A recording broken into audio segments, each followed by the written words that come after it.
জন্য আমাদের লাগবে আমাদের কিছু তথ্য, কিছু তত্ত্ব আর জীবনকে বুঝতে হবে।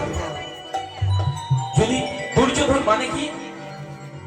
দুর্যোধন মানে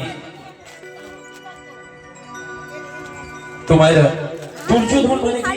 যে অন্যায় ভাবে অন্যের সম্পত্তি, অন্যের ধনকে আঁকড়ে রেখেছে। আপনি কি অন্যের ধন, অন্যের সম্পত্তিকে আঁকড়ে রেখেছেন? তাহলে আপনি দুর্যোধন। ধৃতরাষ্ট্র কথার অর্থ কি? একবার করে মানেগুলোকে একটু ভেঙে ভেঙে দেখতে হবে। মানেগুলোকে যদি বুঝি তাহলে বুঝতে পারবো। ধৃত মানে ধারণ করা, আর রাষ্ট্র মানে হচ্ছে যে সম্পত্তি, রাজ্য তার সম্পত্তিকে জোর করে ধারণ করে রাখে, সেই হচ্ছে ধৃতরাষ্ট্র। আপনি ধৃতরাষ্ট্র নন তো?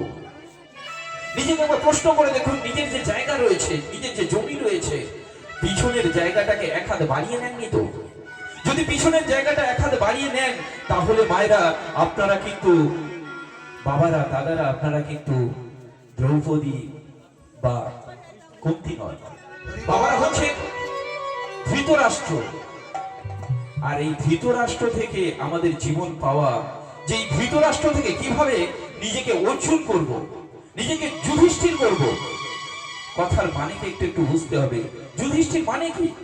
যুধিষ্ঠির মানে হচ্ছে যিনি যুদ্ধের পরিস্থিতিতে স্থির থাকে। এক মিনিট মায়েরা, যিনি যুদ্ধের পরিস্থিতিতে স্থির থাকে, মানে যুদ্ধের পরিস্থিতি এলে যদি আপনি বলেন ও মেরেছে, ওকে মেরে যা, আরে তোকে মেরে